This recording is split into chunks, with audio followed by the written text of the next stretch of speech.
சேர்ந்து நாம் செபிப்போம். 2020 ஆண்டுகளுக்கு முன்பாக நம்முடைய ஆண்டவர் நமக்காக பூமிக்கு வந்து நமக்காக ரத்தம் சிந்தினார். நம்ம நீதிமானாய் மாற்றும்படியாக கர்த்தர் இந்த ஆராதனை ஆசீர்வதிக்கும்படியாக கண்ணை மூடி எல்லாரும் ஜெயிப்போம். Praise the Lord. Hallelujah. Hallelujah. நல்லவரே வல்லவரே ஆராதனை ஆராதனை நல்லவரே வல்லவரே ஆராதனை ஆராதனை நேசரே பாதம் மாமந்தே நிம்மதி நிம்மதி நேசரே பாதம் மாமந்தே நிம்மதி நிம்மதி ஆனந்தமோடனே பாடி துதிப்பே ஆனந்தம் ஆனந்தமே ஆனந்தமோடனே பாடி துதிப்பே ஆனந்தம் ஆனந்தமே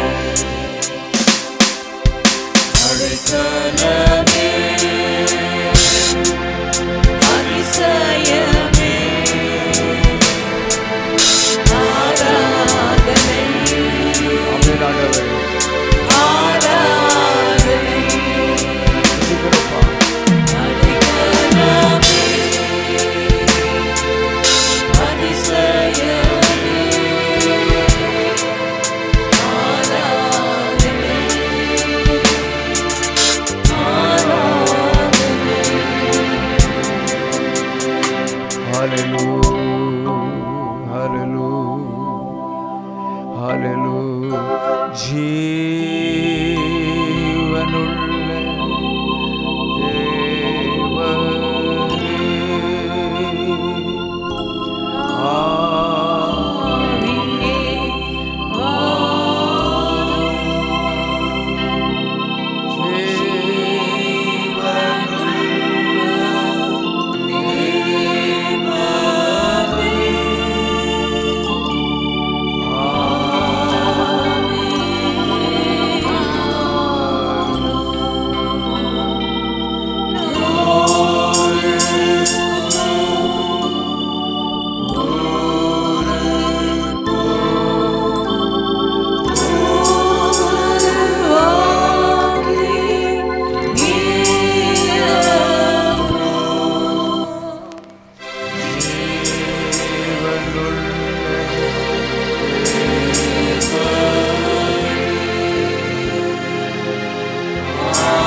தேவனே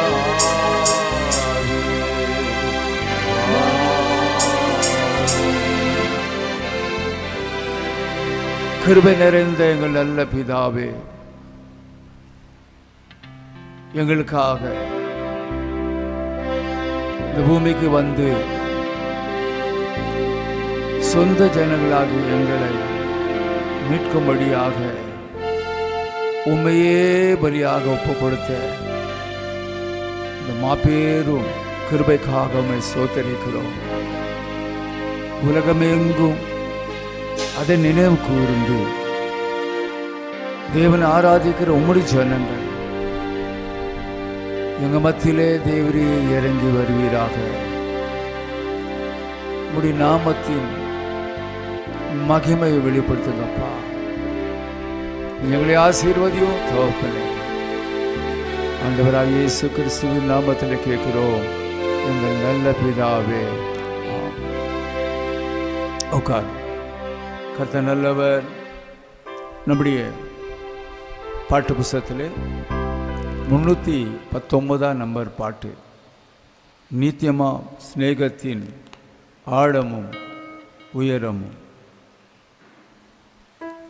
நித்தியமாம் ஸ்நேகத்தின் ஆழமும் உயரமும் நீளமும் வீதியும் ஆராய்ந்திட. நித்தியமாம் ஸ்நேகத்தின் ஆழமும் உயரமும் நீளமும் வீதியும் ஆராய்ந்திட. ஸ்நேகிதர்கள் என்றனை திருத்தீரோ இயேசுவே, உம்மோடு கூடவே வாசம் நான் செய்யவே. ஸ்நேகிதர்கள் என்றனை திருத்தீரோ இயேசுவே, உம்மோடு கூடவே வாசம் நான் செய்யவே. நித்தியமாம் ஸ்நேகத்தின் ஆழமும் உயரமும் நீளமும் வீதியும் ஆராய்ந்திட. நித்தியமாம் ஸ்நேகத்தின் ஆழமும் உயரமும் நீளமும் வீதியும் ஆராய்ந்திட.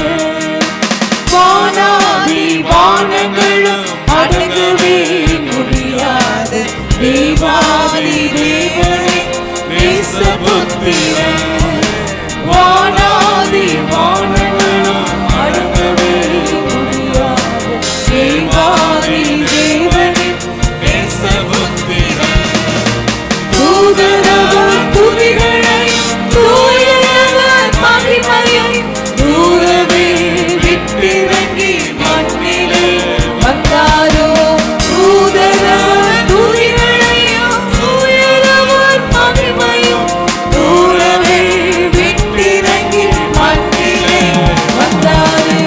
நித்தியமாம் ஸ்நேகத்தின் ஆழமும் உயரமும் நீளமும் வீதியும் ஆராய்ந்திட. நித்தியமாம் ஸ்நேகத்தின் ஆழமும் உயரமும் நீளமும் வீதியும் ஆராய்ந்திட. கர்த்தாதி கர்த்தாவும் ராஜாதி ராஜாவும் இகலோக ராஜ்யங்கள் தேடினார். கர்த்தாதி கர்த்தாவும் ராஜாதி ராஜாவும் இகலோக ராஜ்யங்கள் தேடினார். கல்வாரி குருசினில் பாவிகளை தேடி நித்தியமாம் யாகமாய் ரத்தமும் விட்டாரே. கல்வாரி குருசினில் பாவிகளை தேடி நித்தியமாம் யாகமாய் ரத்தமும் விட்டாரே. நித்தியமாம் ஸ்நேகத்தின் ஆழமும் உயரமும் நீளமும் வீதியும் ஆராய்ந்திட. நித்தியமாம் ஸ்நேகத்தின் ஆழமும் உயரமும் நீளமும் வீதியும் ஆராய்ந்திட. உலகிலே சொந்தமாய் பிரியமான பலமுண்டே, இன்பமாம் சிநேகிதரின் சிநேகமும் உண்டே. உலகிலே சொந்தமாய் பிரியமான பலமுண்டே, இன்பமாம் சிநேகிதரின் சிநேகமும் உண்டே. ஆனாலும் கல்வாரி ஸ்நேகமதின் முன்னிலே மறைந்து போம் இவையாவும் பனியையும் போலவே. ஆனாலும் கல்வாரி ஸ்நேகமதின் முன்னிலே மறைந்து போம் இவையாவும் பனியையும் போலவே. நித்தியமாம் ஸ்நேக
சுதந்திரமாமே. இப்பூவில் மட்டுமோ நித்திய நித்திய யுகங்களாய் என் ஆத்ம நேசரோடு வாழுவேன் என்றுமே. இப்பூவில் மட்டுமோ நித்திய நித்திய யுகங்களாய் என் ஆத்ம நேசரோடு வாழுவேன் நித்தியமாய். நித்தியமாம் ஸ்நேகத்தின் ஆழமும் உயரமும் நீளமும் வீதியும் ஆராய்ந்திட. நித்தியமாம் ஸ்நேகத்தின் ஆழமும் உயரமும் நீளமும் வீதியும் ஆராய்ந்திட. உலகத்திலே எல்லா அன்பை பார்க்கிலும் சிநேகிதர் பார்க்கிலும் ஆண்டவருடைய அன்பு சிநேகம், அதுக்கு உயரம் ஆழம் அணிக்கவே முடியாது. அல்லே சொல்லுவோம், அவர் அன்புக்காக அல்லையா சொல்லுவோம். நம்முடைய பாட்டு புத்தகத்தில் கல்வாரியின் அன்பின் வெள்ளமே கரை புரண்டு ஓடுகிறது. நன்றாக உள்ளத்தின் ஆழத்திலிருந்து ஆண்டவருடைய முகத்தை பார்த்து அப்படி அன்பை பார்த்து நம்ம எல்லாரும் கரங்களை தட்டி நாம் பாட போகிறோம். கல்வாரியின் அன்பின் வெள்ளமே கரை புரண்டு ஓடுதென்னிலே. கல்வாரியின் அன்பின் வெள்ளமே கரை புரண்டு ஓடுதென்னிலே. கல் நெஞ்சையும் நொறுக்கி உருவாக்கிடும் கல் நதியாய் பாயுதென்னிலே. கல் நெஞ்சையும் நொறுக்கி உருவாக்கிடும் கல் நதியாய் பாயுதென்னிலே. இயேசுவின் மர அன்பிலே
ஜீவனே கல்வாரி நன்பின் ஆழமே நல்ல நேசரி போன ஜீவனே நீ மாயமாய் மாற்றி சீயோனிலே நீ மலராய் இருக்கிடுமே மாயமாய் மாற்றி சீயோனிலே நீ மலராய் இயேசுவின் மரணத்திலே அறிவிப்பதை சொல்ல ஆகுமோ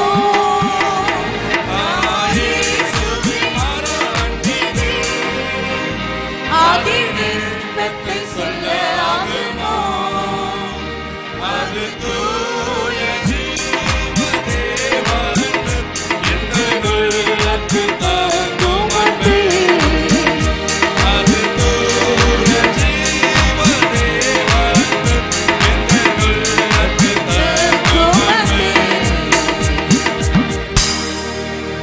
ஹல்லேலூயா. Praise the Lord. ஹல்லேலூயா. எல்லாரும் ஆண்டவருடைய அன்பை நினைத்து அவர் வந்திருக்காவிட்டால் நாம் இந்த ஸ்தானத்தில் வந்திருக்க மாட்டோம். தேவ ராஜ்யத்திற்காக நம்மை தெரிந்து கொண்டார் ஆண்டவர். அவருடைய ஆழமான தியாகமான அன்பை நாம் மறக்கவே கூடாது. ஹல்லேலூயா, ஹல்லேலூயா, ஹல்லேலூயா, ஹல்லேலூயா, ஹல்லேலூயா. என்னை நேசிக்கின்றாயா,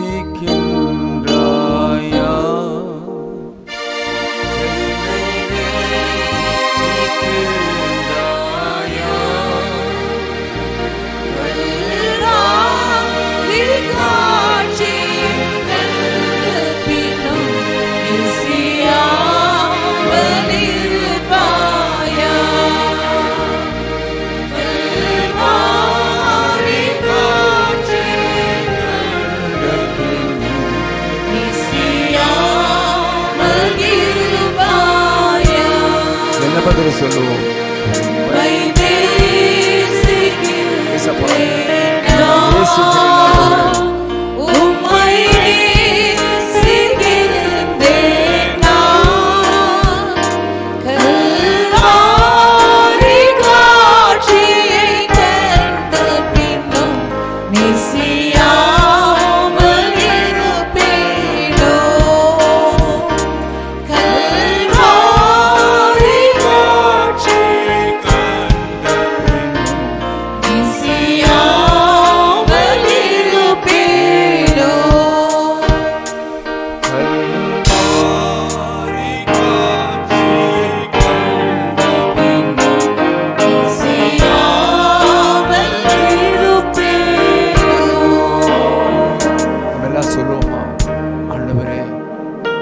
கல்வாரிய காட்சி கண்ட பின்பும் நான் உம்மை நேசிக்காம இருக்கவே முடியாது.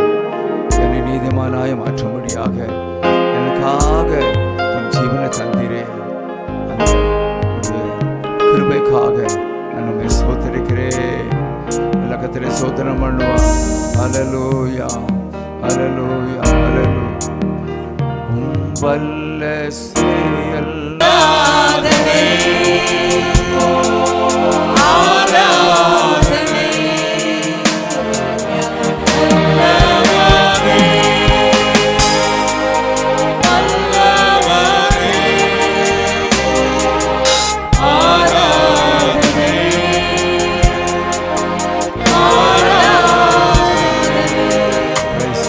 எல்லாரும் கைகளை பற்றி மீண்டுமாக நாம் கர்த்தரை ஸ்தோத்திரம் பண்ணுவோம்.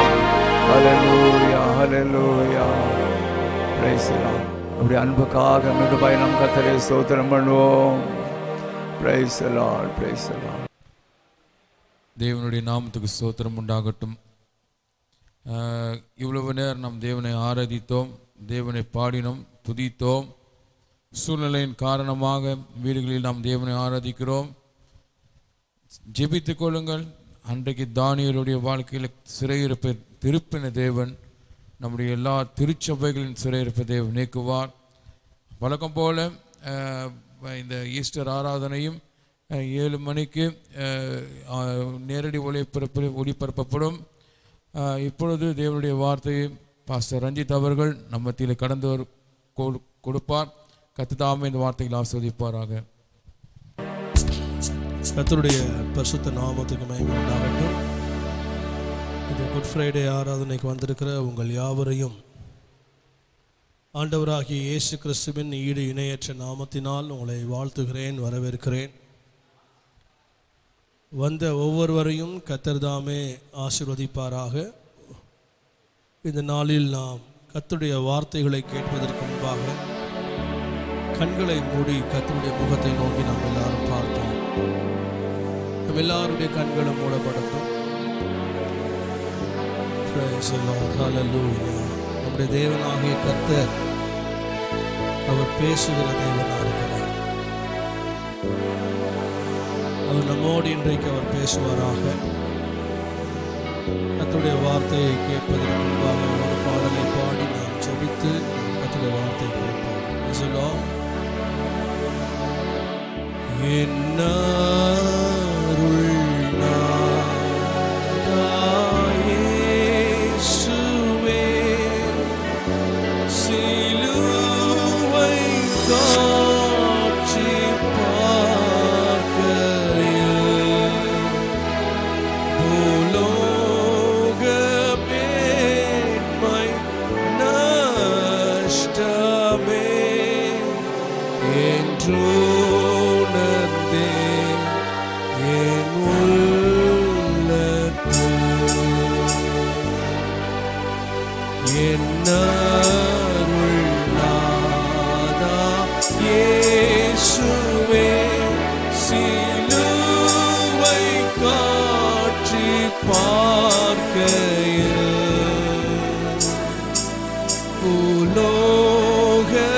பரிசுத்த பிதாவே, இயேசுவின் நாமத்தினால் இந்த சமூகத்தில் வருகிறோம். இப்பொழுதும் தேவனே, நாம் தியானிக்க போகிற வசனங்களை எங்களுக்கு ஆசீர்வதித்து தாரும். 5 அப்பம் 2 மீனை ஆசீர்வதித்து அநேக ஆயிரங்களுக்கு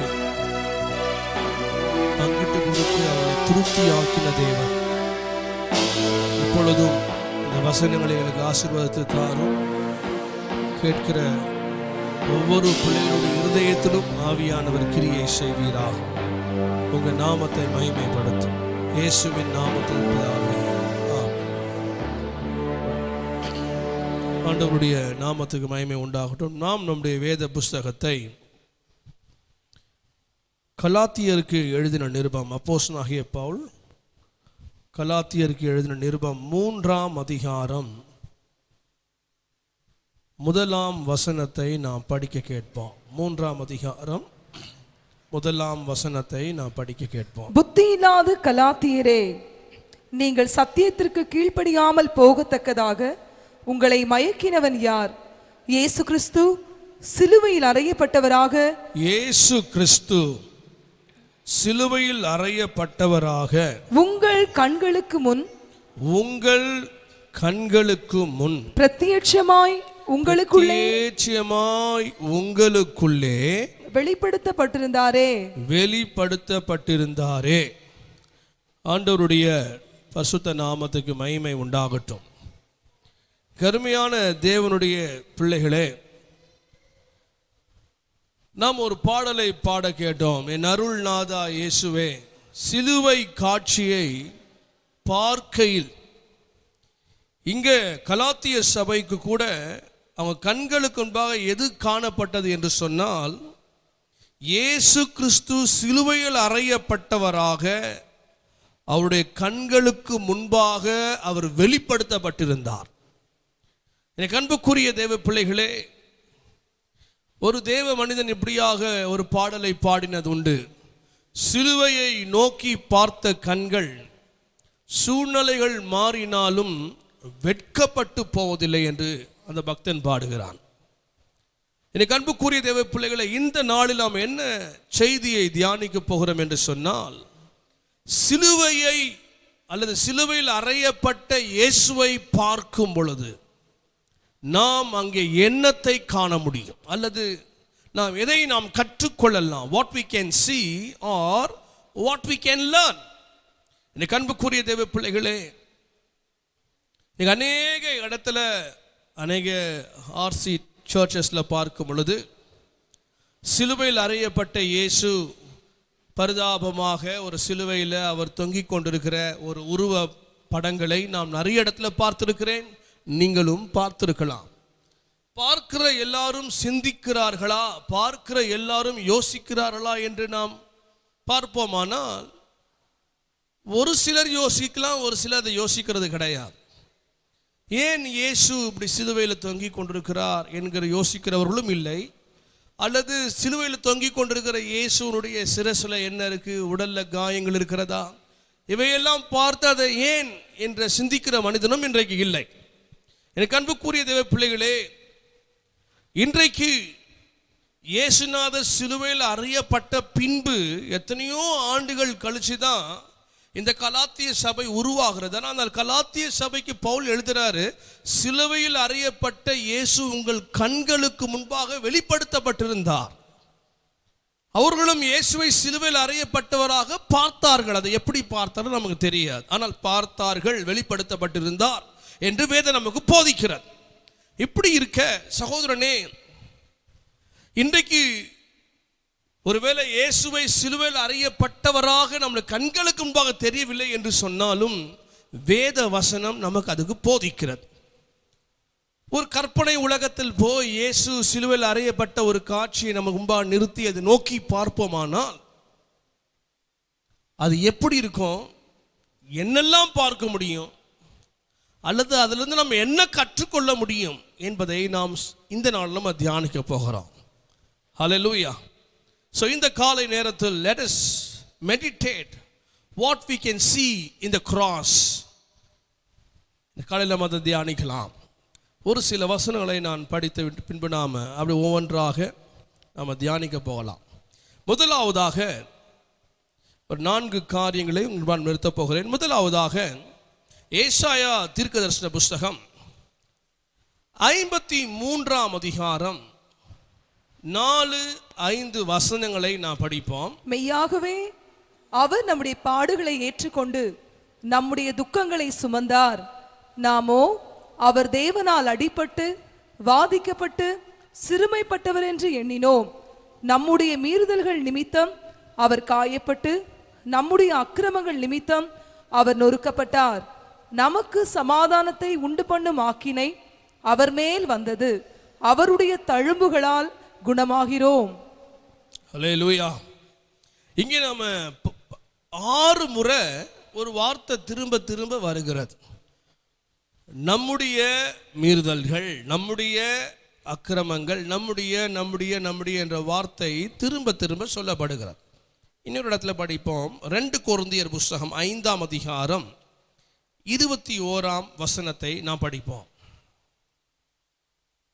நாம் அவருக்குள் தேவனுடைய நீதியாகும்படிக்கு பாவமறியாத அவரை நமக்காக பாவமாக்கினார். நமக்காக, இங்க பவுல் என்ன வார்த்தை குறிப்பிடுறாரு, நமக்காக. அங்கே ஏசாயா நம்முடைய நம்முடைய நம்முடைய என்ற வார்த்தை. அப்படியானால் சிலுவையை நோக்கி பார்க்கும் பொழுது நான் முதலாவது என்ன பார்க்கிறேன் என்று சொன்னால், எனக்கு பதிலாக ஒருவர் இருக்கிறதை நான் காண்கிறேன். Jesus is my substitute. எனக்கு ஃபுட்பால் மேட்ச் எல்லாம் பார்க்கும் பொழுது ஒரு ஆடிட்டே விளையாடிட்டே இருப்பார். அந்த தூரத்துலேருந்து அந்த கோச் அவரை எல்லாரையும் பார்த்துட்டே இருப்பார். யார் ரொம்ப டயர்ட் ஆகுறாங்களோ, வீக் ஆகுறாங்களோ அவங்கள வெளியில் எடுத்துட்டு அவனுக்கு பதிலாக ஒருவரை உள்ள அனுப்புவாங்க. அவன் தான் சப்ஸ்டியூட் பிளேயர். அதே போல தான் சிலுவையை பார்க்கும் பொழுது எனக்கு பதிலாக நான் இருக்க வேண்டிய இடத்தில் எனக்கு பதிலாக வேறு ஒருவர் இருக்கிறதை காண்கிறேன். அல்லேலூயா. தேவ பிள்ளைகளே, அதனால்தான் ஏசாயா அதை அழகாக விவரிக்கிறார். திரும்ப நாம் அதை படிப்போம். பாருங்க. மெய்யாகவே அவர் நம்முடைய பாடுகளை ஏற்றுக்கொண்டு நம்முடைய துக்கங்களை சுமந்தார். நாமோ அவர் தேவனால் அடிபட்டு வாதிக்கப்பட்டு சிறுமைப்பட்டவர் என்று எண்ணினோம். நம்முடைய மீறுதல்கள் நிமித்தம் அவர் காயப்பட்டு. மீறுதல் செய்தது நான், ஆனால் எனக்காக அவர் சிலுவையிலே காயப்படுகிறார். அக்கிரமம் செய்தது நான், ஆனால் எனக்காக அவர் நொறுக்கப்படுகிறார். அல்லேலூயா. ஆக்கினைக்கு பாத்திரவான் நான், ஆனால் எனக்காக அந்த ஆக்கினையை அவர் ஏற்றுக்கொள்கிறார். சோ எனக்கு பதிலாக இயேசு இருக்கிறதை என் கண்களால் பார்க்க முடியும். எத்தனை பேருடைய கண்கள் அதை பார்க்கிறது? இனிமேல் இருந்து உன்னை புரிஞ்சு கொள்ளுங்க. எங்கெல்லாம் சிலுவையில் இயேசுநாதர் சிலுவையில் அறையப்பட்டவராக நீங்கள் ஒரு காட்சியை பார்க்கிறீர்களோ அப்பெல்லாம் நீங்க சிந்திக்க வேண்டிய விஷயம் என்னன்னா, நான் அடிக்கப்பட வேண்டிய இடத்தில், நான் காயப்பட வேண்டிய இடத்தில் எனக்கு பதிலாக அந்த இடத்தை இயேசு எடுத்துக்கொண்டார். அல்லேலூயா. ஒருவேளை ஆண்டவர் மாத்திரம் எனக்காக சிலுவையில் அங்க அடிப்படலைன்னா அந்த இடத்துல யார் ஆக்கினைக்குள்ளாக தீர்க்கப்படணும்? நான் தான். உங்களுக்காக இயேசு சிலுவையில் ஏற்றுக்கொண்டு சிலுவையில் அவர் பாடுபடலைன்னா பாடுபட யாரு தாங்க பாடுபட்டிருக்கணும்?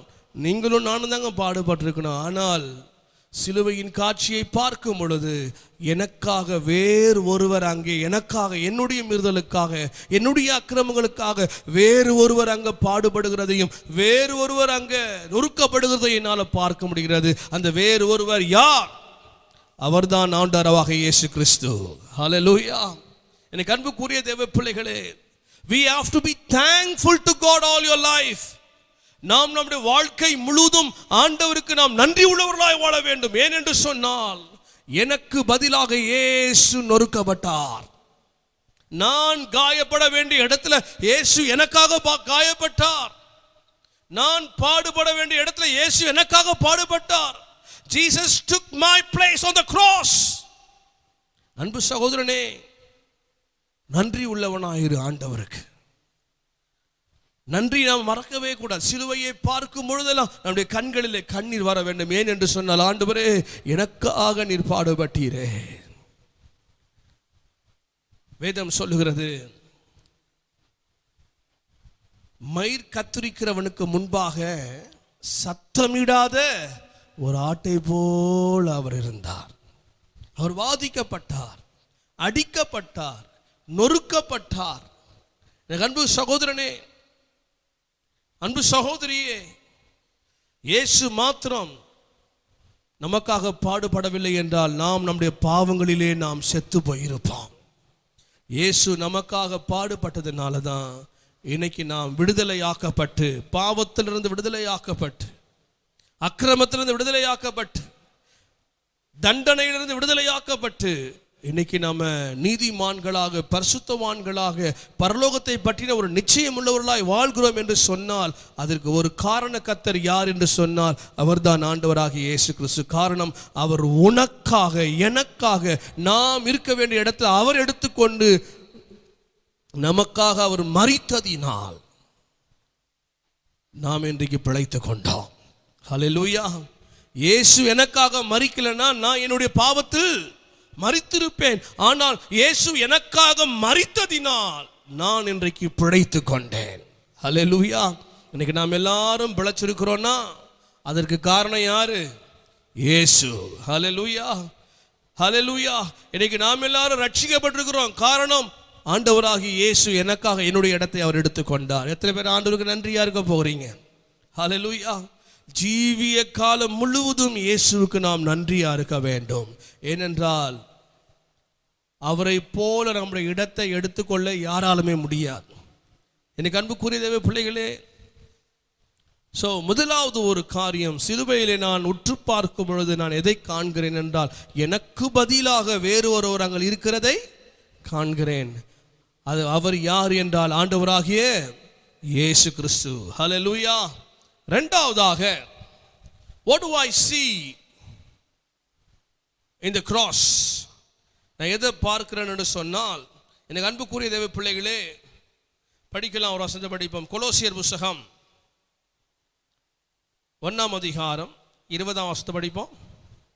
அவர் சிலுவையில் சிந்தின இரத்தத்தினாலே சமாதானத்தை உண்டாக்கி பூலோகத்தில் உள்ளவைகள் பரலோகத்தில் உள்ளவைகள் யாவையும் அவர் மூலமாய் தமக்கு ஒப்புரவாக்கி கொள்ளவும் அவருக்கு பிரியமாயிற்று. சிலுவையில் சிந்தின ரத்தம் என்று எழுதப்பட்டிருக்கிறது. அப்போ சிலுவையில அடிக்கப்பட்ட இயேசுவோட சரீரத்தில் என்ன வந்தது? ரத்தம். சிலுவையில் என்ன பார்க்க முடியும் என்று சொன்னால், இரத்த கோலத்தில் ஒருவர் இருக்கிறதை நாம் பார்க்க முடியும். எனக்கு அன்புக்குரிய தேவ பிள்ளைகளே, கிரயத்துக்கு கொல்லப்பட்டீர்களே என்று எழுதப்பட்டிருக்கிறது. நமக்காக கொடுக்கப்பட்ட கிரயம் என்ன? அவருடைய ரத்தத்தையே நமக்காக கிரயமாய் கொடுத்தார். So that means what? வேதம் சொல்லுகிறது, ரத்தத்தில் என்ன உண்டு? ஜீவன் உண்டு. ரத்தத்தில் என்ன உண்டுங்க? ஜீவன் உண்டு. மாம்சத்தின் உயிர் எதுல இருக்கு? ரத்தத்தில் இருக்கு. அப்படியானால் இயேசு ரத்தம் சிந்தினார் என்று சொன்னால் அதனுடைய பொருள் என்ன? இயேசு எனக்காக ஜீவனை கொடுத்தார். அல்லேலூயா. அன்பு சகோதரனே, சோ கல்வாரியில சிலுவையில எதை பார்க்கிறேன்? ரத்த கோலத்தில் இருக்கிற இயேசுவை பார்க்கிறேன். எனக்காக ரத்தம் சிந்தின இயேசு கிரயமாக தம்முடைய சொந்த ஜீவனையே, சொந்த ரத்தத்தையே எனக்காக கொடுத்தார், என்னை மீட்பதற்காக. அவர் கொடுத்த விலை எவ்வளவு என்று சொன்னால் அவருடைய ஜீவன். அழிந்து போகிற வெள்ளியினாலும் பொன்னினாலும் மீட்கப்படாமல் விலையேறப்பட்ட கிறிஸ்து இயேசுவின் ரத்தத்தாலே நாம் என்ன பண்ணிருக்கிறோம்? மீட்கப்பட்டிருக்கிறோம் என்று வேதம் அழகாய் சொல்லுகிறதே. வெள்ளியினால பொன்னினால் அல்ல, விலையேறப்பெற்ற இயேசுவின் ரத்தம், குற்றமற்ற இயேசுவின் ரத்தம், மாசற்ற இயேசுவின் ரத்தம். ரத்தத்தில் என்ன உண்டு? ஜீவன் உண்டு. அந்த ஜீவனையே கொடுத்து இயேசு உன்னையும் என்னையும் மீட்டெடுத்திருக்கிறார். ஹல்லேலூயா. அது மாத்திரமல்ல அன்பு சகோதரனே, வேதம் அழகாய் சொல்லுகிறது, ஜீவனை கொடுக்கிற அன்பிலும் மேலான அன்பு இல்லையே. ஜீவனை கொடுக்கிற அன்பு. ரத்தத்தை கொடுத்தாருன்னு அர்த்தம், அவருடைய ஜீவனையே கொடுத்தார் நமக்காக. Jesus laid his life upon cross for you and me. அன்பு சகோதரா, இதை கேட்டுக்கொண்டிருக்கிற அன்பு சகோதரியே, பார்த்து கொண்டிருக்கிற அன்பு சகோதரியே, சிலுவையை பார்க்கும் பொழுது இரத்த கோலத்தில் இருக்கிற இயேசுவை பார்க்கிறோம். யாருக்காக ரத்தம் சிந்தினார்? யாருக்காக ரத்தம் சிந்தினார்? உனக்காக, உனக்காக, எனக்காக இயேசுவினுடைய விலையேறப்பட்ட ரத்தம் சிந்தப்பட்டது. அன்பு சகோதரியே, ரத்தத்தின் மேன்மை என்ன? இயேசுவின் ரத்தம் சிந்தப்பட்டதனால் நான் அடைந்த ஆசீர்வாதங்கள் என்ன? படிப்போமா? கர்த்தருடைய நாமத்துக்கு மகிமை உண்டாகட்டும். திரும்ப படிங்க, கொலோசியர் 1:14 படிங்க. குமாரனாகிய அவருக்குள் அவருடைய இரத்தத்தினாலே பாவ மன்னிப்பாகிய மீட்பு நமக்கு உண்டாயிருக்கிறது. அவருடைய இரத்தத்தினாலே எனக்கு கிடைத்த ஸ்லாக்கியம் என்னன்னா, பாவ மன்னிப்பாகிய மீட்பு. மீட்கப்பட்டேன். பாவத்திலிருந்து நான் மீட்கப்பட்டிருக்கிறேன். பாவ மன்னிப்பை பெற்றிருக்கிறேன். கிறிஸ்து இயேசுவினுடைய இரத்தத்தின் மூலமாக பெற்ற முதல் ஆசீர்வாதம் என்னவென்று சொன்னால், பாவ மன்னிப்பாகிய மீட்பு பெற்றிருக்கிறேன். வேதம் சொல்லுகிறது, ரத்தம் சிந்துதல் இல்லாமல் பாவ மன்னிப்பு உண்டாகாது. யார் நமக்கு ரத்தம் சிந்தினா? பழைய ஏற்பாட்டு காலங்களில் வெள்ளாட்டு கடாவின் ரத்தம் சிந்தப்பட்டது, இளங்காளையுடைய ரத்தம் சிந்தப்பட்டது. ஆனா அதே வேதம் சொல்லுகிறது, வெள்ளாட்டு இளங்காளை இவைகளோட ரத்தத்தினாலே அல்ல, நித்திய ஆவினாலே தம்மை தாமே பழுதற்ற பலியாய் ஒப்பு கொடுத்த கிறிஸ்து இயேசுவினுடைய ரத்தம் ஜீவனுள்ள தேவனுக்கு ஊழியம் செய்வதற்கு என் மனசாட்சியின் செத்த கிரிகள் அற என்னை சுத்திகரி இருப்பது எவ்வளவு நிச்சயம். அல்லேலூயா. என் மனசாட்சியை செத்த கிரிகளற சுத்திகரிப்பதற்கு இயேசுவின் ரத்தம் சிந்தப்பட்டது. வெள்ளாட்டு கடா அல்ல, இளங்காலை அல்ல, இயேசு தம்முடைய சொந்த இரத்தத்தையே உனக்காக எனக்காக சிந்தினார். எதற்காக? நாம் பாவ மன்னிப்பாகிய மீட்பை அடையும்படி. இயேசுவின் ரத்தம் சகல பாவனை நீக்கி நம்மை சுத்திகரிக்கும் என்று வேதம் சொல்லுகிறது. இயேசுவின் ரத்தம் சுத்திகரிக்கிற ரத்தம், பாவத்தில் நம்ம விடுதலை தருகிற ரத்தம். அன்பு சகோதரனே, இயேசுவின் ரத்தத்தின் மூலமாய் அடைந்த முதல் ஆசீர்வாதம் என்னவென்று சொன்னால் பாவ மன்னிப்பாகிய மீட்பு. அதை நாம் பெற்றோம். இரண்டாவதாக கொலோசியர் 1:20 படிச்சோம். அவர் சிலுவையில் சிந்தின இரத்தத்தினாலே சமாதானத்தை உண்டாக்கி, சிலுவையில் சிந்தின இரத்தத்தினாலே அவர் சமாதானத்தை உண்டு பண்ணினார். சமாதானம் என்று சொன்னால் எனக்கும் என் பக்கத்து வீட்டுக்காரனுக்கும் சமாதானம் அல்ல. வேதம் சொல்லுகிறது, ரோமர் புஸ்தகத்தை நாம் படிக்கும் பொழுது ரோமர் 5ஆம் அதிகாரத்தில் அப்போஸ்தலனாகிய பவுல் அழகாக எழுதுகிறார். ரோமர் 5:10 படிக்கும் பொழுது, நாம் தேவனுக்கு சத்ருக்களா இருக்கையில், நாமெல்லாம் யாரு? தேவனுக்கு சத்ருக்களா இருந்தோம். எல்லாரும் பாவம் செய்து தேவனுடைய மகிமையை அற்றவளாய் மாறிவிட்டு நம்ம ஆண்டவருக்கு we have become an enemy to God. தேவனுக்கு சத்ருவாய் மாறிவிட்டோம். ஆனால் சத்ருவா இருந்த நமக்கு நம்ம எல்லாருக்கும் இயேசு என்ன செஞ்சார்னா, சிலுவையில் சிந்தின ரத்தத்தினால நமக்கு என்ன உண்டாக்கி கொடுத்தார்? சமாதானத்தை உண்டாக்கி கொடுத்தார். படிங்க 1:20 படிங்க. சிலுவையில் சிந்தின ரத்தத்தினாலே, அவர் சிலுவையில் சிந்தின ரத்தத்தினாலே சமாதானத்தை உண்டாக்கி, பூலோகத்தில் உள்ளவைகள், பூலோகத்தில் உள்ளவைகள் யாரு? பூலோகத்தில் இருக்க எல்லா மனுஷரும். பரலோகத்தில் உள்ளவைகள் யாவையும், பரலோகத்தில் இருக்கிறது யார்? பிதாவாகிய தேவன் இருக்கிறார், குமாரனாகிய இயேசு இருக்கிறார், பரிசுத்தாவியானவர் இருக்கிறார். அவர் மூலமாய் தமக்கு ஒப்புரவாக்கி கொள்ளவும் அவருக்கு பிரியமாயிற்று. ஒப்புரவாக்கி கொண்டார். அதான் சமாதானம். மனிதன் தேவனோடு என்ன செய்யப்பட்டான்? ஒப்புரவாக்கப்பட்டிருக்கிறான். அது மாத்திரமல்ல, ரோமர் 5ஆம் அதிகாரம் 1 படிக்கும் பொழுது, இவ்விதமாக நாம் விசுவாசத்தினால் நீதிமான்களாக்கப்பட்டிருக்கிறபடியால் நம்முடைய கர்த்தராகிய இயேசு கிறிஸ்துவின் மூலமாய் தேவனிடத்தில் நாம் என்ன பெற்றோம்? சமாதானம் பெற்றோம் என்று வேதம் சொல்லுகிறது. இவ்விதமாக நாம் விசுவாசத்தினாலே நீதிமான்களாக்கப்பட்டிருக்கிறபடியால் நம்முடைய கர்த்தராகிய இயேசு கிறிஸ்து மூலமாய் தேவனிடத்தில் சமாதானம் பெற்றிருக்கிறோம். கர்த்தராகிய இயேசு கிறிஸ்துவின் மூலமாய் நாம் தேவனிடத்தில் சமாதானம் பெற்றிருக்கிறோம்.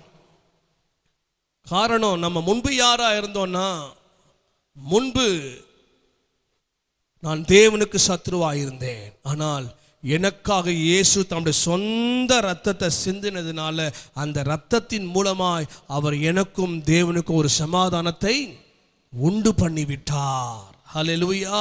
இப்பொழுது இயேசு கிறிஸ்துவினுடைய ரத்தத்தினாலே பிதாவாகிய தேவனிடத்தில் நாம் எல்லாரும் சமாதானம் பெற்றிருக்கிறோம். ஹல்லேலூயா. So that's the second blessing of the blood.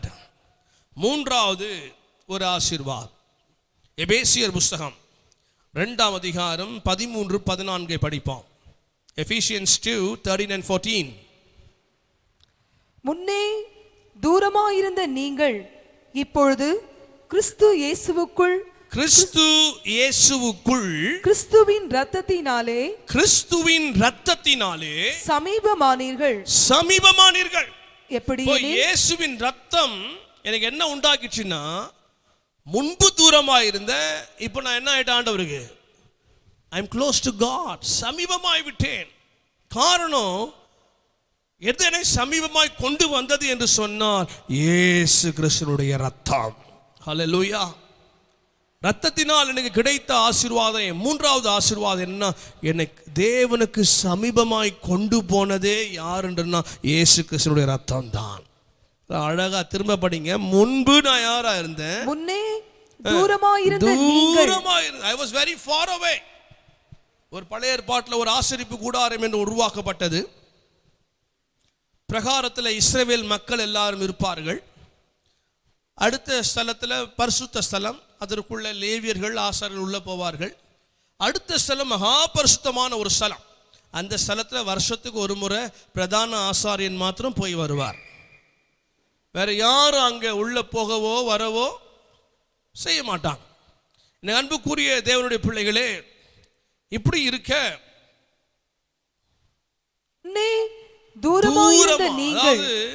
ஒரு யூதன் பிரகாரத்தில் இருப்பான். ஆனா புறஜாதியில் எங்க இருப்பான்னா அதை விட வெளியில இருப்பாங்க. வெளிப்பிரகாரம் ஒன்று இருக்கு.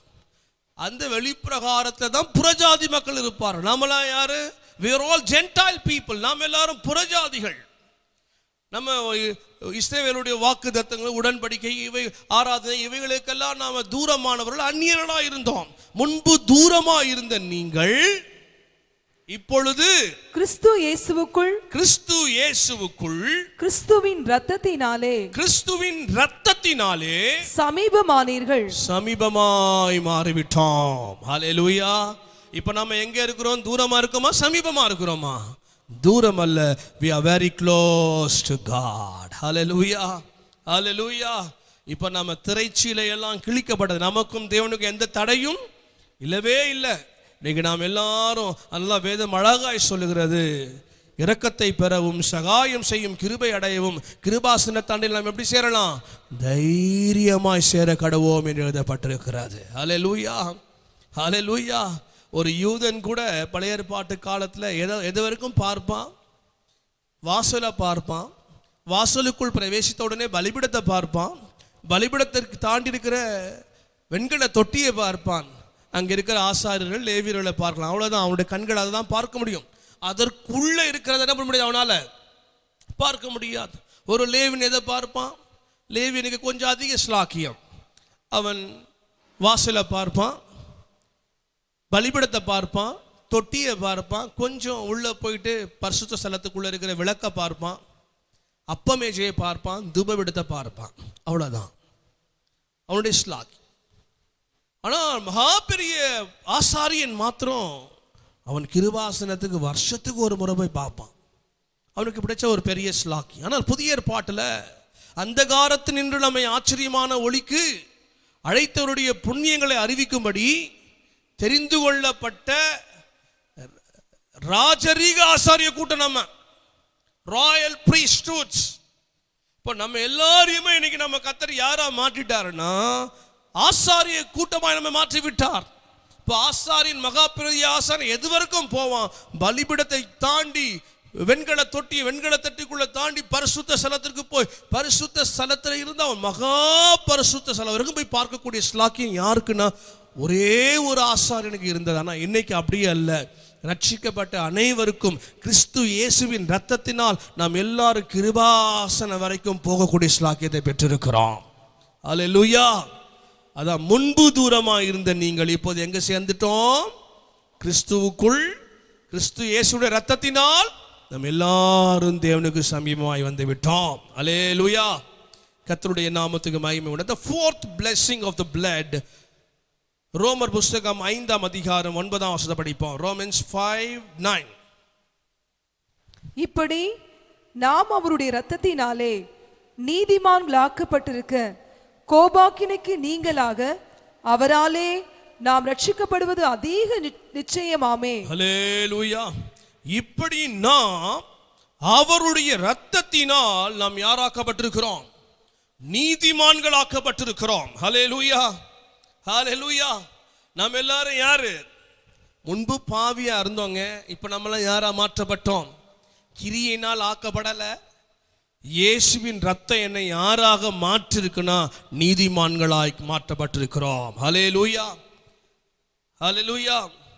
தேவ பிள்ளைகளே, நாம் நீதிமான்கள் என்று வேதம் அழகாக நம்மை சொல்லுகிறார். சில பேர் தன்னை நீதிமான் சொல்றதுக்கே அவன் என்ன பண்ணுவான்? யோசிப்பான். நானா ஐயோ அப்படின்ற ஒரு யோசனை இருக்கும். சொல்றது கூட யோசிப்பான்.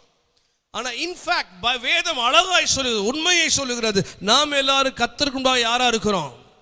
நீதிமான்கள் ஆக்கப்பட்டிருக்கிறோம். எனக்கு நீதி இல்லை, என்னுடைய நீதி இயேசுதான். ஹல்லேலூயா. அவரே தேவனால் நமக்கு,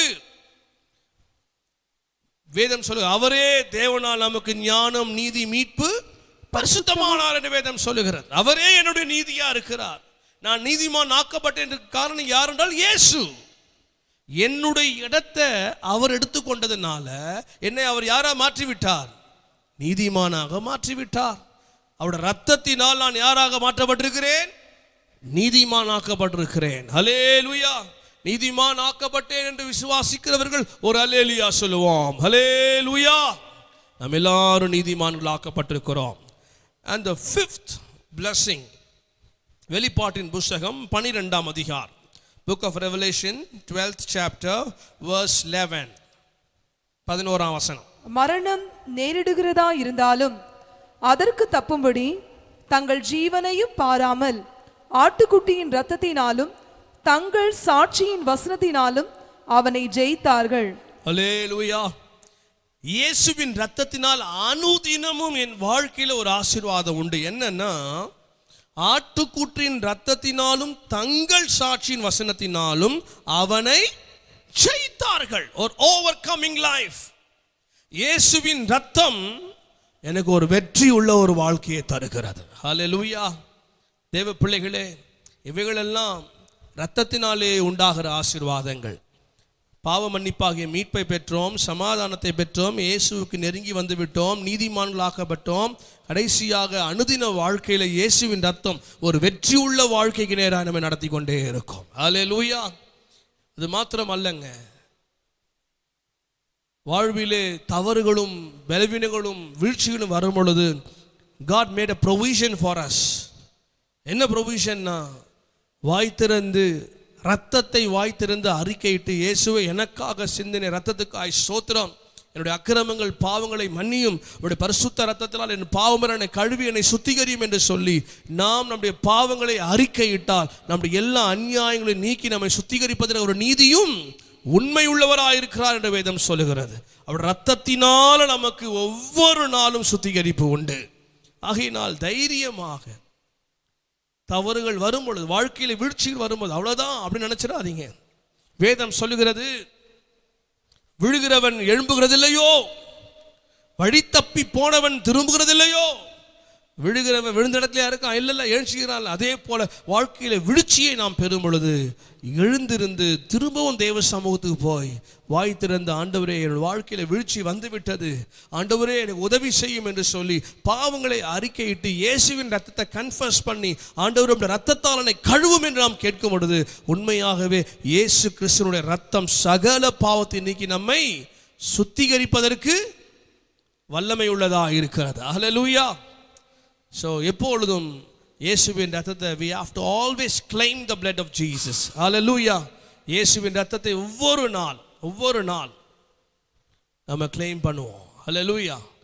So முதலாவது சிலுவையில் என்ன பார்க்கிறேன்னு சொன்னா, எனக்கு பதிலாக ஒருவர் இருக்கிறதை நான் காண்கிறேன். இரண்டாவது, இயேசுவின் ரத்தம், அதை நான் சிலுவையிலே பார்க்கிறேன். மூன்றாவது, what do I see in the cross? கிறிஸ்துவின் காயங்களை நான் பார்க்கிறேன். மூன்றாவது எதை பார்க்கிறேன்னா, எனக்காக இயேசு பட்ட காயங்கள். சிலர் சொல்றாங்க, இயேசு 5 காயங்கள் பட்டார், தலையில, 2 கைகளில், காலில், விழாவில் 5 காயங்கள் இயேசு பட்டார் அப்படின்னு சிலர் சொல்றாங்க. ஆனா ஒரு சர்ச் பாப் என்று சொல்லக்கூடிய ஒரு வெப்சைட்ல ஒரு மனுஷன் எழுதுறாரு, இயேசுவின் சரீரத்தில் எத்தனை காயங்கள் இருந்ததுன்னா 5466 காயங்கள் இருந்ததாம். ஒரு சரீரத்தில் எத்தனை காயங்கள்? 5466 wounds in the body of Christ. நம்ப முடிகிறதா? நம்பவே முடியல. ஆனா இவ்வளவு காயங்களையும் உனக்காக எனக்காக இயேசு ஏற்றுக்கொண்டார். அல்லேலூயா. ஏசாயா தீர்க்கதரிசன புஸ்தகத்தில் 53ஆம் அதிகாரம் 5ஆம் வசனத்தை படிப்போம். நம்முடைய மீறுதல்கள் நிமித்தம் அவர் காயப்பட்டு, நம்முடைய அக்கிரமங்கள் நிமித்தம் அவர் நொறுக்கப்பட்டார். நம்முடைய மீறுதல்கள் நிமித்தம் அவர் என்ன பண்ணாருங்க? காயப்பட்டார். பாருங்க, இந்த 3ஆம் வசனத்திலிருந்து பார்த்தீங்கன்னா இயேசு என்னெல்லாம் செய்யப்பட்டார். 3ஆம் வசனத்தில் அசட்டை பண்ணப்பட்டார். அதே 3ஆம் வசனம் புறக்கணிக்கப்பட்டார். அதே 3ஆம் வசனத்தில் பாடுபட்டார். 4ஆம் வசனத்தில் அடிப்பட்டார். 5ஆம் வசனத்தில் காயப்பட்டார், நொறுக்கப்பட்டார். 7ஆம் வசனத்தில் நெருக்கப்பட்டும் ஒடுக்கப்பட்டும் இருந்தார். அன்பானவர்களே, சிலுவையில் பார்க்கும்போது இது அத்தனையுமே இருந்தது இயேசுவுக்கு. காயங்கள் நாம் பார்த்தபடியே 5466 காயங்கள் உடல்ல இருக்கு. யாருக்காக அவர் காயப்பட்டார்? அவர் வாயில் என்னல்ல, வஞ்சனை காணப்படல. அவர் எந்த பாவமும் செய்யல. எபிரேய ஆக்கியோன் சொல்றார், அவர் பாவத்துக்கு விலகினவர் என்று எழுதுகிறார். இயேசுநாதரும் தன்னுடைய சுவிசேஷத்தில் எப்படி சொல்லுகிறார்? என்னில் பாவம் உண்டு என்று உங்களில் யார் என்னை குற்றம் சாட்ட முடியும்? பிலாத்து சொல்லுகிறார், மரணத்துக்கு ஏதுவான யாதொன்றை இந்த மனிதனுக்குள் நான் காணவில்லை என்று சொல்லுகிறார். பிலாத்துவின் மனைவி சொல்லுகிறார், இவர் ஒரு நீதிமான். இயேசு மரித்து ஜீவனை விட்ட பொழுது அருகே இருந்த நூற்றுக்கு அதிபதி சொல்றார், இவர் ஒரு மெய்யாகவே ஒரு நீதிமான். உலகம் அவருக்குள் எந்த குற்றத்தையும் பார்க்க முடியல. இயேசு இதோ உலகத்தின் அதிபதி என்னிடத்தில் வருகிறான், ஆனாலும் அவனிடத்தில் எனக்கு ஒன்றும் இல்லை என்றார். இன்னும் ஆழமா அவருக்குள் பாவம் இல்லை. அவர் பாவமே இல்லாதவர், பாவமே செய்யாதவர். இப்படிப்பட்ட ஒருவர் ஏன் காயப்படணும்? ஏன் அடிக்கப்படணும்? ஏன் வாதிக்கப்படணும்? ஏன் குத்தப்படணும்? ஏன் அவருடைய சரீரம் நொறுக்கப்படணும்? ஏன் 566 காயங்கள் ஏன் அவர் எனக்காய் பட வேண்டும்? Because of your sin, because of my sin, Jesus was wounded in the cross. அன்பு சகோதரனே, இதை கேட்கிற அன்பு மகளே, இயேசு ஏற்கனவே நமக்காக பாடுபட்டு விட்டார். ஆனால் வேதம் சொல்லுகிறது, வேதம் நமக்கு கொடுக்கிற ஒரு மிகப்பெரிய ஒரு எச்சரிப்பு. அதை வாசிக்க விரும்புகிறேன். எபிரேயர் புத்தகம் 6ஆம் அதிகாரம்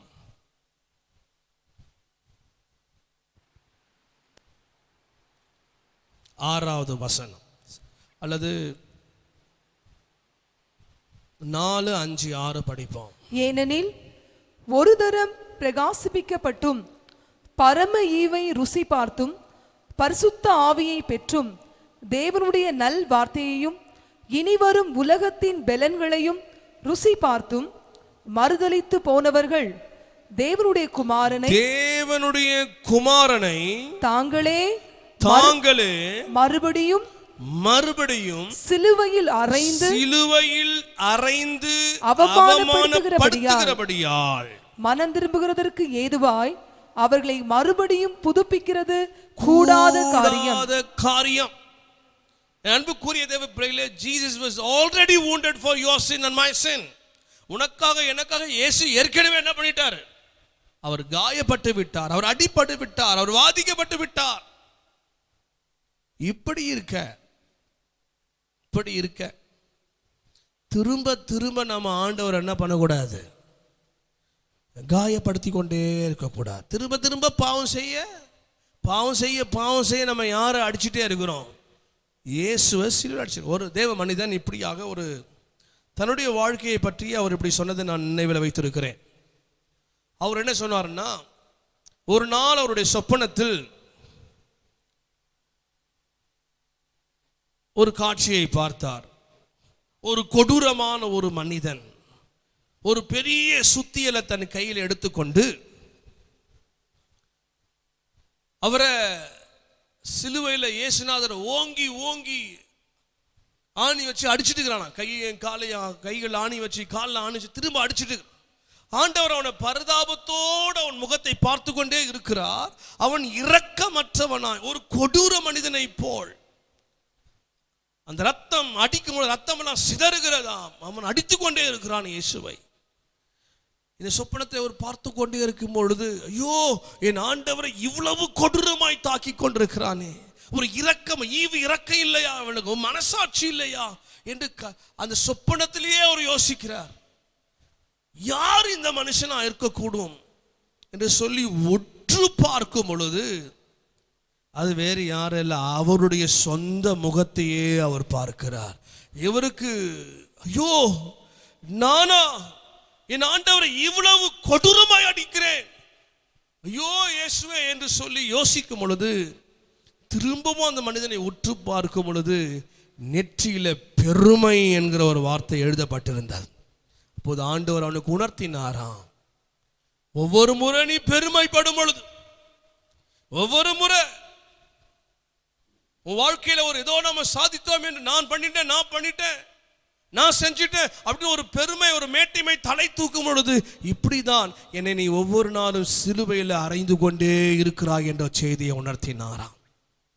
ஏற்கனவே அவர் காயப்படுத்திட்டார், நமக்காக காயப்பட்டுட்டார், நமக்கு பாவ மன்னிப்பாக மீட்பை உண்டாக்கி கொடுத்தார், நமக்கு ரட்சிப்பை கொடுத்து விட்டார். ஆனால் திரும்ப திரும்ப பாவம் செய்யும் பொழுது திரும்ப திரும்ப சிலுவையில் இயேசு என்ன பண்ணிட்டே இருக்கிறோம், நாம காயப்படுத்தி கொண்டே இருக்கிறோம். அன்பு சகோதரனே, அன்பு சகோதரியே, தயவு செய்து அப்படி செய்யாதீங்க.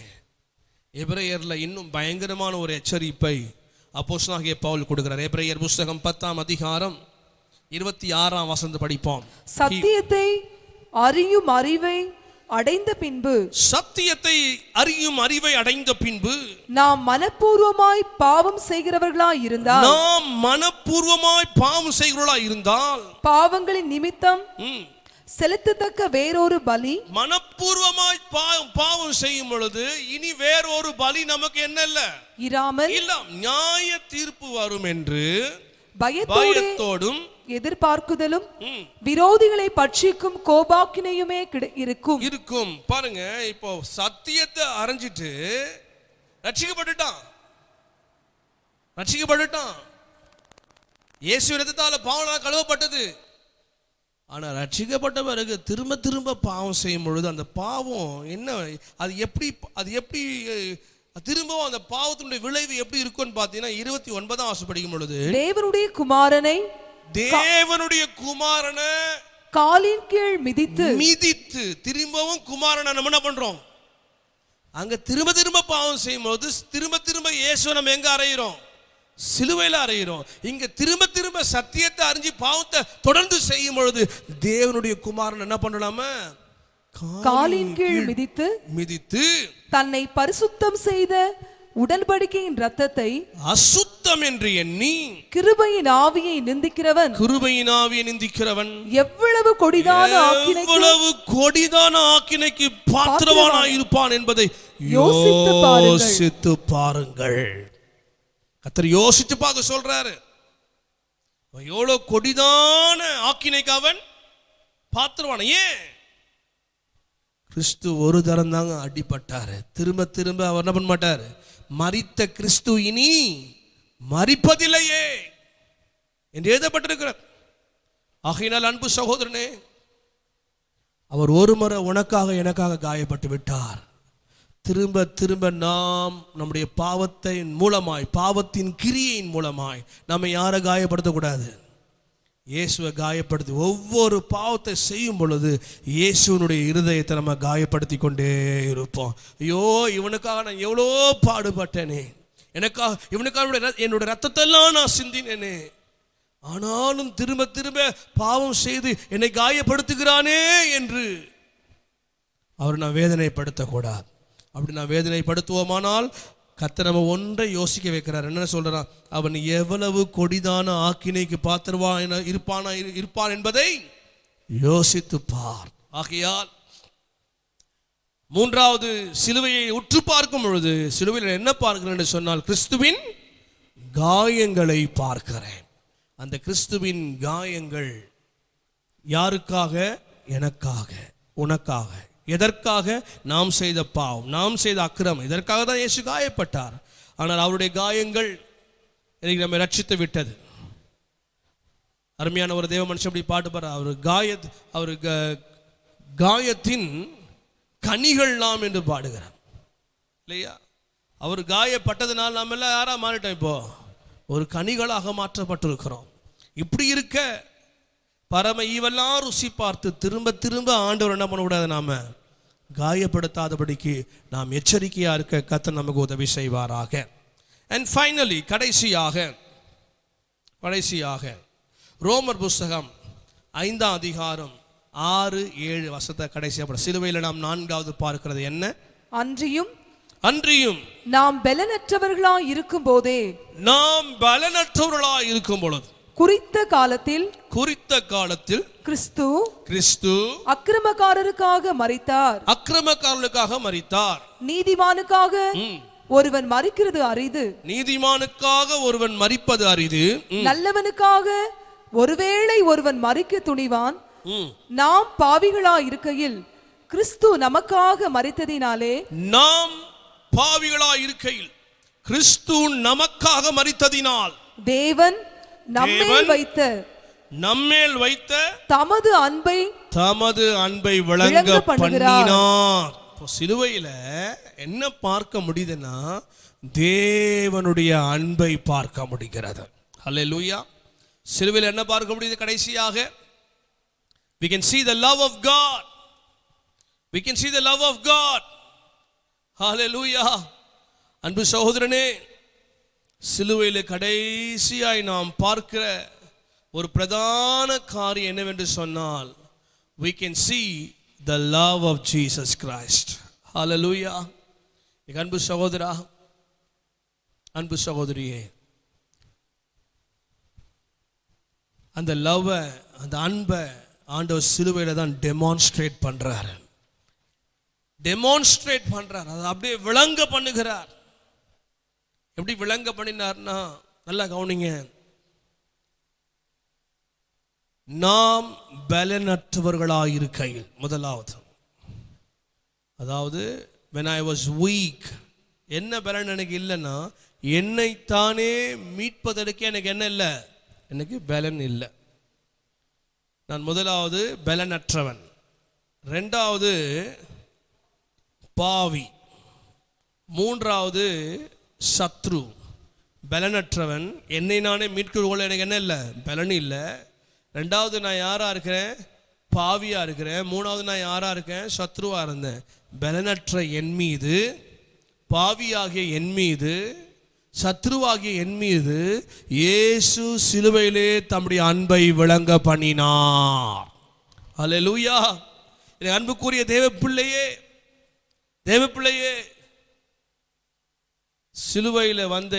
சிலுவை கிட்ட அவர் நோக்கி வந்த எந்த மனிதனையும் கர்த்தர் புறம்பே தள்ளுவதே கிடையாது. இயேசு சொன்னார், என் அண்டை வந்த ஒருவனை நான் என்ன பண்றது கிடையாது? புறம்பே தள்ளுவதே கிடையாது. எப்பேற்பட்ட பாவியானாலும் சரி, எப்பேற்பட்ட மனுஷனானாலும் சரி, இயேசுவினுடைய அன்பு அவனை ரட்சிக்கும். இயேசுவினுடைய அன்பு அவனை ஏற்றுக்கொள்ளும். இயேசுவினுடைய அன்பு அவனுக்கு மறுவாழ்வு கொடுக்கும். இயேசுவினுடைய அன்பு அவனுக்கு நித்திய ஜீவனை கொடுக்கும். ஹல்லேலூயா. அன்பான தேவ பிள்ளைகளே, யோவான் சுவிசேஷம் 3ஆம் அதிகாரம் 16ஆம் வசனம் உலகமே அறிந்த வசனம். தேவன் தம்முடைய ஒரே பேரான குமாரனை விசுவாசிக்கிறவன் எவனோ அவன் கெட்டு போகாமல் நித்திய ஜீவனை அடையும்படிக்கு அவரை தந்தருளி இவ்வளவாய் உலகத்தில் அன்பு கூர்ந்தார். எல்லாம் பாருங்க, இதுல எத்தனை அன்பு இருக்குன்னா, பலவிதமான அன்பு இந்த ஒரே அதிகாரத்தில் எழுதப்பட்டிருக்கு. ஒன்று தந்தருளி, அப்படின்னா கிவிங் லவ், கொடுத்த அன்பு. தேவன் யாரை கொடுத்தார்? குமாரனாகிய இயேசுவை கொடுத்தார். குமாரனாகிய இயேசு தம்மையே கொடுத்து விட்டார். So love is giving love. இரண்டாவது நித்திய அன்பு, நித்திய ஜீவனை பெரும்படி அவனுக்கு நித்திய அன்பை கர்த்தர் காண்பித்தார். இயேசுடைய அன்பு நித்திய அன்பு, கொடுக்கிற அன்பு, தியாக அன்பு. இயேசுடைய அன்பு என்ன பண்ணுச்சு? நமக்கு அவரையே தியாகமாக, அவருடைய ஜீவனையே தியாகம் பண்ணினார், அவரையே கொடுத்தார். அவர் நித்திய அன்பினால் நம்மை நேசித்தார். அன்புக்குரிய தேவ பிள்ளைகளே, யோவான் சுவிசேஷம் 13ஆம் அதிகாரம் 1ஆம் வசனம் படிங்க. John's Gospel 13:1. பஸ்கா பண்டிகைக்கு முன்னே இயேசு இவ்வுலகத்தை விட்டு பிதாவினிடத்திற்கு போகும்படியான தம்முடைய வேளை வந்ததென்று அறிந்து தாம் இவ்வுலகத்தில் இருக்கிற தம்முடையவர்களிடத்தில் அன்பு வைத்தபடியே முடிவு மட்டமும் அவர்களிடத்தில் அன்பு வைத்தார். The love of Jesus will never ever change. உலகத்துக்கு எல்லா அன்பும் மாறுங்க. கணவனின் அன்பு கரைந்து போகும், மனைவியின் அன்பு மறைந்து போகும், பிள்ளைகளுடைய அன்பு பிரிந்து போகும். என்றென்றும் மாறாத அன்பு இயேசுவின் அன்பு, அது தூய அன்பு. ஹல்லேலூயா. அன்பு சகோதரனே, உலகத்தில் இயேசு யார் இடத்துல அன்பு வச்சாரோ முடிவு மட்டும் அவர் அன்பு வச்சாருங்க. அந்த அன்புல என்ன இல்லை? சற்றேனும் மாற்றம் இல்லை. மாறாத அன்பு இயேசுவனுடைய அன்பு. அந்த அன்பை தான் நம்ம எங்க பார்க்க முடியும்னா சிலுவையில் பார்க்க முடியும்.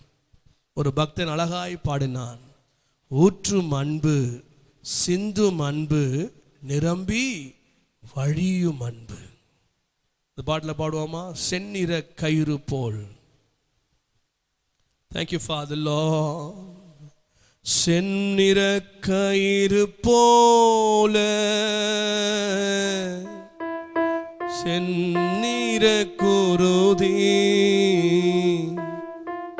உள்கதமேட்டில் வழியுதே, எந்த நின் பாவ சாபங்கள் போக்கும் தூயரின் ரத்தம் வழியுதே,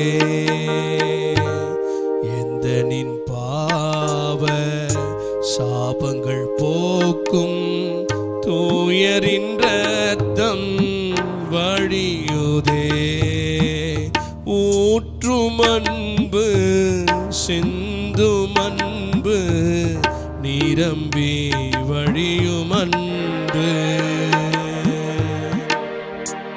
ஊற்றும் அன்பு, சிந்தும் அன்பு, நிரம்பி வழியும் அன்பு. அல்லேலூயா. ஊற்றும் அன்பு, சிந்தும் அன்பு, நிரம்பி வழிகிற அன்பு அது. அல்லேலூயா.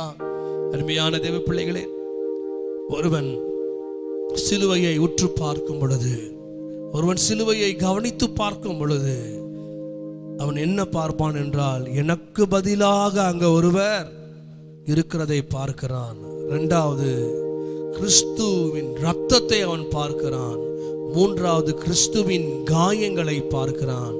நான்காவது, கிறிஸ்துவின் அன்பை அவன் பார்க்கிறான். ஹல்லேலூயா. இந்த 4 அனுபவத்தையும் நாம் இருக்கிற இடத்துல முழங்கால் படிட்டு, அன்றைக்கு கலாத்திய சபைக்கு பவுல் எழுதுகிறார், இயேசு கிறிஸ்து சிலுவையில் அறையப்பட்டவராக உங்கள் கண்களுக்கு முன்பாக பிரத்யட்சமாய் அவர் வெளிப்படுத்தப்பட்டிருந்தாரே, அதே இயேசு உங்க எல்லாருடைய கண்களுக்கு முன்பாக சிலுவையில் அறையப்பட்டவராக உங்கள் கண்களுக்கு முன்பாக அவர் இருப்பாராக. எல்லாருடைய கண்களும் மூடப்பட்ட நிலைமையில இயேசுவை நோக்கி பாருங்கள். உங்களுக்கு பதிலாக அங்க ஒருவர் இருக்கிறதை பாருங்கள். ஒரு செந்நிற கயிறு போல் இயேசுனுடைய உடல்ல சிந்தி கொண்டிருக்கிற அந்த இயேசுவின் ரத்தத்தை பாருங்கள். இயேசுடைய உடல்ல இருக்கிற காயங்களை பாருங்கள். இயேசுனுடைய தியாக அன்பு, உங்களுக்காக ஜீவனையே கொடுத்த அந்த இயேசுவின் அன்பை பாருங்கள். இந்த குட் ஃப்ரைடே ஆராதனையில் சிலுவையை பார்த்தவர்களாக, சிலுவையில் அறியப்பட்ட இயேசுவை பார்த்தவர்களாக, அவர் அன்பையும் காயத்தோட இரத்தத்தை உற்று பார்த்தவர்களாக, நன்றியுள்ள இருதயத்தோடு ஆண்டவருக்கு நன்றி செலுத்தக்கூடியவர்களாய் நாம் வீடுகளுக்கு திரும்ப கர்த்தர் நமக்கு உதவி செய்வாராக. கர்த்தர் உங்களை ஆசீர்வதிப்பாராக. ஆமென், ஆமென். இப்பொழுது நம்முடைய பாஸ்டர் ஐயா அவர்கள் ஜெபித்து நமக்கு ஆசீர்வாதங்கள் கூறுவார்.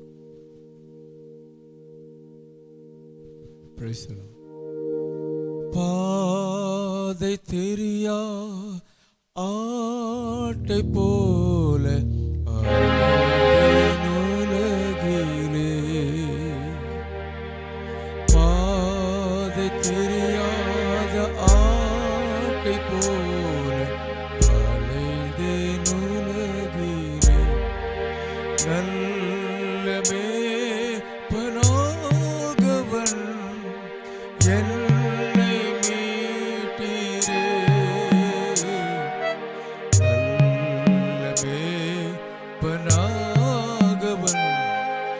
என்னை மீட்டீரே.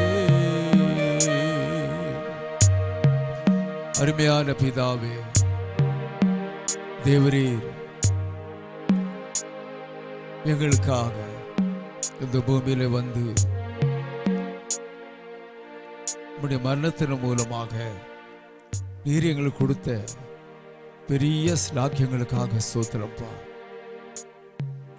இப்பொழுது நாங்கள் கேட்டோமே, நம்பர் விசுவாசிக்கிற யாவரையும் நீதிமானாய் மாற்றும்படியாக தம்மே கொடுத்தீரியப்பா. இந்த வருகையிலே நாங்கள் எல்லாருமே சந்திக்க எங்களை ஆசீர்வதியும். இயேசுவின் நாமத்திலே பிதாவே, ஆமென். என் ஆத்துமாவே கர்த்தரை ஸ்தோத்திரி, முழு உள்ளமே அவருடைய பரிசுத்த நாமத்தை ஸ்தோத்திரி.